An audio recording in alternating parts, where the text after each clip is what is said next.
yards. One way to alleviate pressure is to run draws and screen. There's Benefield in the middle. He's coming with pressure. Little screen pass. Takes the pressure off you. Dump it out to your back and let him do something with it in the open field. And it has been the only bright spot for the Argos tonight. 22 yards.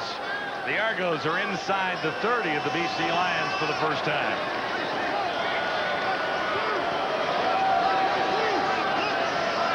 Shotgun for O.T. Sampson. And he missed Potasic. Largest gain prior to the previous play was 11 yards. First downs have been hard to come by. Well, I'm gonna just go ahead and nominate Derek Lewis as the defensive player of the week, because I haven't seen Daryl Mitchell yet, and Derek Lewis has been covering him all game. You can nominate, you can't select. No, I don't select, but I'm just going to nominate Derek Lewis as one of the defensive players of the week right there. Where has Daryl Mitchell been? Argos, 2nd and 10 from the 28. Sampson dropped the ball. The Lions are all over him as he hits the turf to recover it. And guess who was coming on the blitz? My nomination. Oh, was my nomination. Stallings was in the neighborhood too. They were all there. Derek Lewis came off the corner. This time he lined up like he was going to cover Mitchell over on this side of your screen, and then comes off the corner again. When that ball's on the ground, that's him going down to get after it. Putting together a good game. When Daryl Mitchell only has 2 for 19, you're doing something. Jacob Marini gets his first crack at it. First field goal attempt of the night. He's made 12 of 16. This is in range from the 45. And the Argos have 3. Well, make it 4 when we add it up. Well, they got something positive out of it. They got a decent play from Ryan Terry, set up a field goal. And you know, if you're John Hewart, you're just looking for anything positive. You know, and the Lions defensively, their goal now is to not allow the Argos in for a major. And that's what you do during games like this. You know, if you're the Argos, you're looking for anything positive. If you're the Lions, you're trying to create goals that can just add to the success you've had so far. That's Rich Stubler on the left of Joe Powell. Lean forward, Rich, so he can see you. Yeah, he's in behind that post. He's now in control of this defense, and their goal now will be to keep him off the board. No majors. There's Rich leaning forward, taking over as the defensive coordinator about 4 days ago. Had a great run with the Eskimos in Edmonton. He knows the Canadian game so very well. That's his show now on defense. And the Lions defense has been very solid tonight. They've made a few subtle adjustments, not the least of which is Benefield more in the spotlight. Yeah, the Benefield up there. Kelly Lockbaum has played well in the linebacking course. Central McClellan, we haven't talked about the new cornerback.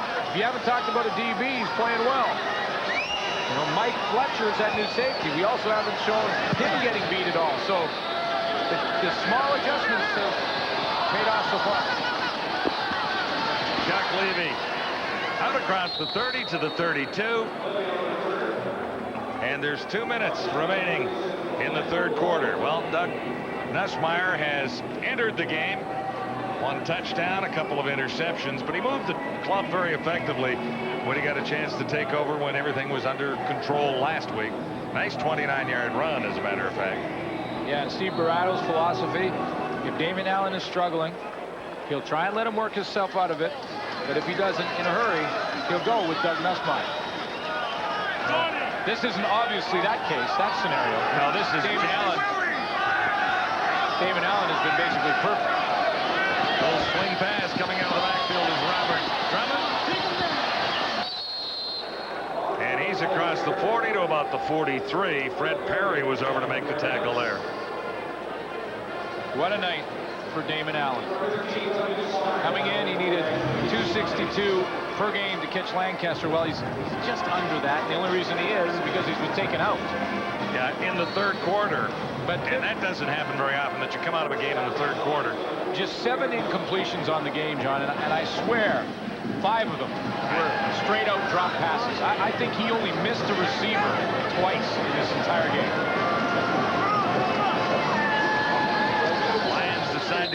ground with 1 minute to go till three-quarter time. And that offensive line is awfully tough. Boy, are they playing well. And there's one guy up there who's really the leader of it now that he's playing center, and that's Jamie Terrace. He played center last year, and we want to say congratulations to Daddy Terrace. His son, William John, celebrating his first birthday. So for him and his wife Jennifer, congratulations, happy birthday to William. William, all our best. Yeah. We've turned this into John and Glenn's baby book over the past couple of weeks. We've had a huge population explosion in Calgary with the Stampeders over the last couple of weeks. Blair couldn't grab that one. A left-handed toss from Nussmeier. And Martavius Houston was covering on the play. I want to congratulate Jared Suter today, too, because he got the tying goal in a critical hockey game out there in North Vancouver. Man. The tying goal. Well, he's in a little hockey school, my son. He's 6, and he scored the tying goal in a 1-all, and boy, I tell you what, I got the call last night from Jared, and he said, Dad, I scored the tying goal in a 1-all game in our scrimmage, and boy, for about 2 hours I was just beaming. I mean, that was a little bit of a proud father last night. Yeah, I bet you picked the top corner too, did he? Oh, I'm sure. Way to go, Jared. Tied things up. Now, it was only a scrimmage game, right? Well, a big scrimmage. But a big scrimmage, yeah. Oh, yeah. Mike Clemens spun away from one, lost the ball. He lost the ball earlier tonight, and I'm not sure who has recovered it, but Clemens is frustrated down there on the final play of the third quarter. The ball squirts loose on Michael Clemens for the second time tonight. Lions have it for the second time tonight, and the frustrations for the Toronto Argonauts are not over yet, folks. There's a quarter to go.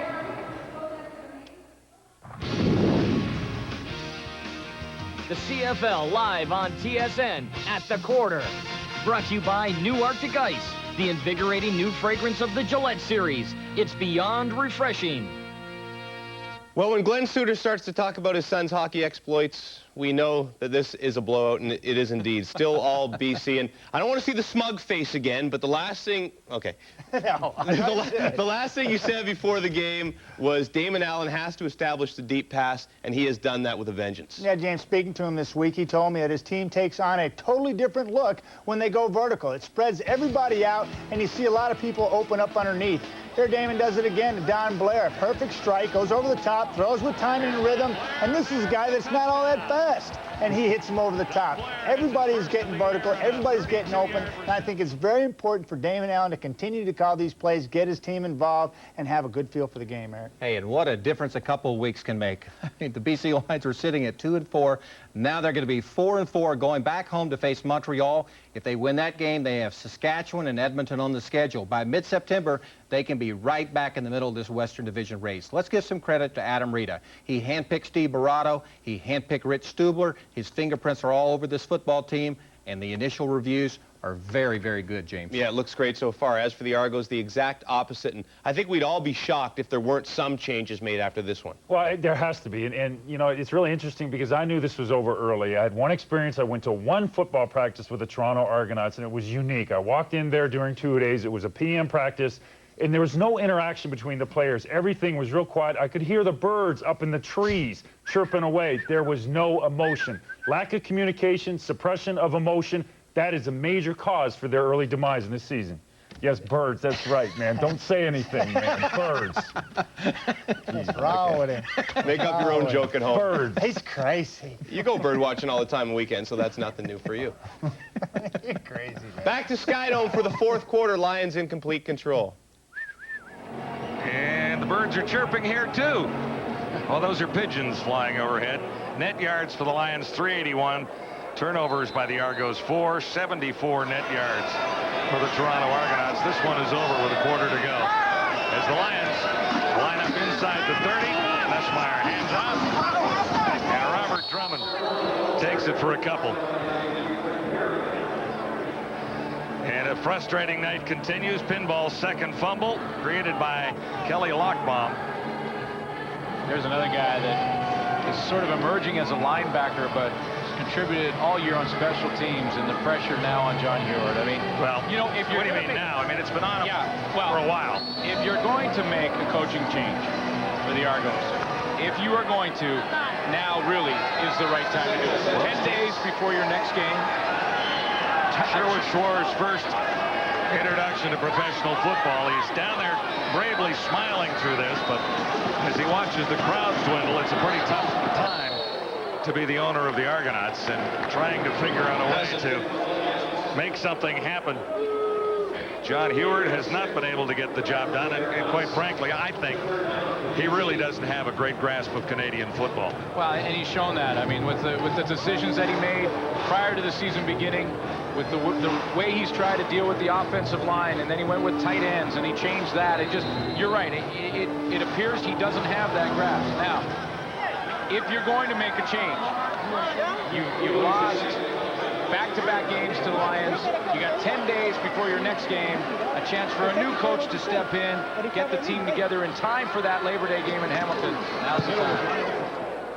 Louis Passaglia hammers another one through, and he is having a perfect 25th season in the CFL. Louis simply hasn't missed a field goal. Swipe your club card. Steve Arato's been on the job for the BC Lions for about 3.5 days as the head coach, and things are going quite well. Let's bring in David Amber. Yeah, things are going very well, John, and part of the reason for that is Damon Allen. 2.5 quarters. I hope they're not paying you by the hour. Well, I tell you one thing, it felt really good out there, and the guys, you know, we did a good job of communicating, and at the same time, I thought we played with a lot of passion and heart, and, you know, we obviously took advantage of field position and, you know, turnovers and scoring area, and it's a great feeling, I tell you, to win your second game in a row. Quickly playing under a new coach, the autonomy he's given you, how big is that for you? Well, I just told him, I just thanked him in a sense because it really felt good out there. I felt very comfortable. You know, just understanding our own offensive scheme and, you know, the personnel and try to use our personnel the right way. And, you know, I felt very good out there. Congratulations. Good luck the rest of the way. Thanks a lot, Dave.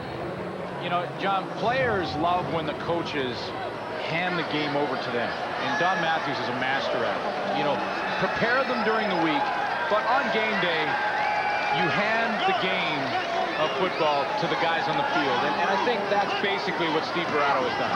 Argos have been sacked 4 times. That makes this 2nd and 20. Sampson escapes. He'll get a first down. Something for the Argos to build on. O.T. Sampson, nice run. And he picked his way through some interesting territory down there for a 23-yard gain. He needed 20 for the first down. On a positive note for the Argos, this is something that O.T. Sampson can build on. I mean, with Jimmy Kemp a little banged up and the quarterback situation precarious at best here in Toronto, get a chance for O.T. Sampson to get a little bit of reps. A couple of reps, get a chance to do something on the football field, have some success, get some more experience so that if he ever gets a chance when games become important and on the line, he'll have a chance for success. Longest play of the game, and this will be one of the shortest as Ryan Terry loses a few. Caught by Raphael Ball. Swing pass simply didn't work. Well read by the BC defense. I also get the feeling that the Lion defense, with playing with one safety and having Benefield up there and basically playing the way you play in the Canadian Football League, have all of a sudden a light switch has come on. Everything they do now is second nature, and there's Rich Stubler that's turned the light switch on. And Don Lindsay had him trying to learn a different system, something that the CFL has never seen. And now they've got something they're familiar with. Another 2nd and long situation for Sampson here. The heat is on. Sampson got it away. And the catch couldn't be made. English was the target. And that was David Benefield and Derek Lewis in pursuit of the quarterback on that play. Well, we talked a lot about David Benefield, but I still want to nominate Derek Lewis. Do you think Benefield is having a good time tonight? Nah, he's having a great time. He's back doing what he likes to do. You know, but Derek Lewis, again, no Daryl Mitchell. People were not critical of Benefield's performance in previous games, but they were wondering where he was when he was playing in that other position. And Benefield was taking a little bit of exception to that. As you talked to him last week, I recall, he was saying, what are they saying about me? Well, and he wasn't playing poorly. That's no, I mean, but he wasn't as dominant a player in the spot they had him slotted into. Exactly, and that's why he was bothered by it. He says, look, I'm doing what they're asking me to do. I'm playing pretty well. I grade out well every week at the linebacker spot. So why is everybody upset about it? Well, last week, David, we talked about you every second play because you were harassing quarterbacks. You were on special teams. And that's the difference. Yeah. Right? Holding, BC number 42, first down. Lions have a 40-point lead on the Argonauts. It's CFL Live, but they forgot to open the Argo playbook. See it live at Suter and Schultz have football this week at 11 a.m. Sunday morning right after Sports Desk Extra. 8 o'clock on the West Coast. I'm pumped up about this show. Oh, yeah? It's our big season finale on football this week. We're going to have the panel with us, Eric Tillman and Matt Dunnigan. Talk about the CFL season to this point and look ahead to the rest of the year. It's a great show. Messmeyer has his target, far side. The ball comes loose, or did he flip it to Don Blair over there? It ended up in Don Blair's hands. You know, there used to be a play they ran in Winnipeg back when I was knee-high to a grasshopper called the flea flicker, where the catch was made and the flip is out there. But this is Argo assisted on this one, I do believe. Yeah, Catch made. This is called a forced flea flicker. Yeah. There's the force. There's the flicker. And there's the flea, but he's forced out. It's going good. It's going good, isn't it? It really has to be. That kind of a night. 10:34 to go. Final quarter.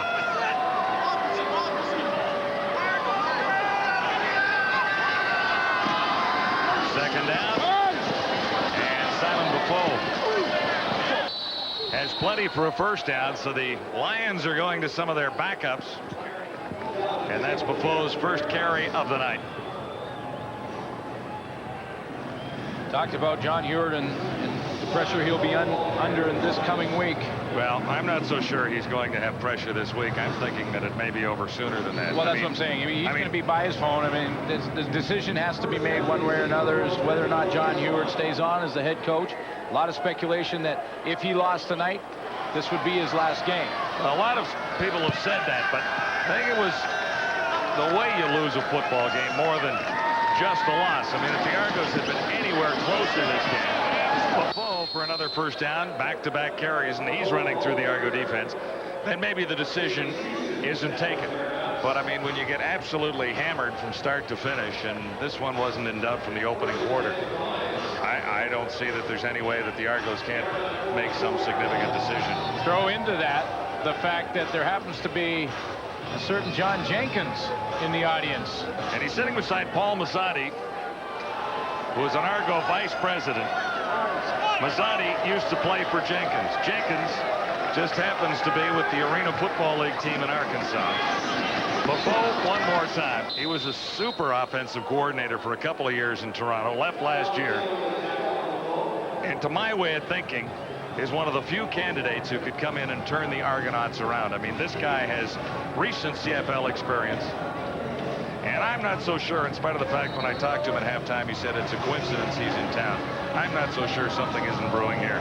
That happens to be an agent who represents players and coaches by the name of Gil Scott. That's right. So do you think something's brewing there? Well, I'd have to think that there has to be. I would think so. And again, now's the time. If you're going to pull the trigger on John Heward, you do it now. Not to say that there aren't great coaches elsewhere in the CFL, but Jenkins is basically available. Yeah, they're locked come in and get something done in a hurry. And John Jenkins has an out in his Arena League contract to be able to come to the CFL and coach if he gets the right offer, which he may be looking at this week. I don't think it's a coincidence that he's watching this game from high above the surface at Skydome. John Heward just stewing down on the sidelines.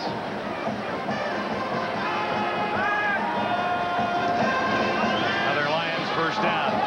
They continue to run up the yards on the Argonauts. That's Chuck Levy getting a few reps in the BC Lion backfield. It hasn't seemed to matter who's been back there. Sean Millington did it in the first half. Robert Drummond picked it up a little bit after that. And Simon Buffo just earlier had a bunch of ripped big on runs. 2 huge gains here in the fourth. Now they give Chuck Levy a turn, and doesn't seem like the Argos can tackle any one of them. No. So You know, the interesting thing about Heward, the way he criticized the Argonaut defense of last year when he took the job on the first day, this Argonaut defense of 2000 is really not even in the same caliber as it was last year. Well, John, you know, I agree 100%, and I can give you some numbers to back that up. Last year versus the run, the Argonaut defense ranked first in the league. They give up 83 yards a game. This year, they're 8th, dead last, giving up over 130. Last year versus the past, ranked first. This year, ranked 6th, giving up close to 100 yards more per game. Last year, points against, 2nd in the league. This year, 6th. They have been way worse in almost every defensive category this year. Yeah, and the Lions have rushed for 188 yards here tonight. Toronto has 48 rushing yards. Buffalo.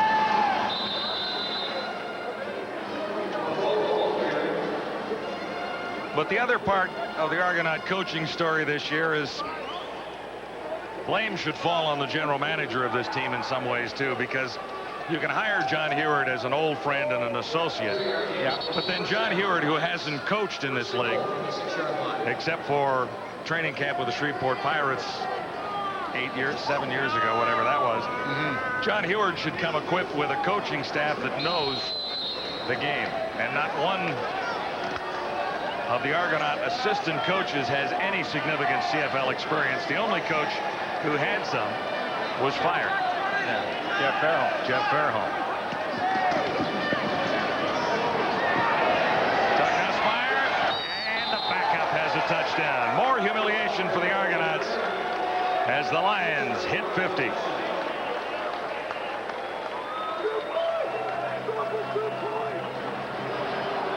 So I guess the only good news for Toronto tonight, when you look at it, no punts have been blocked for touchdowns.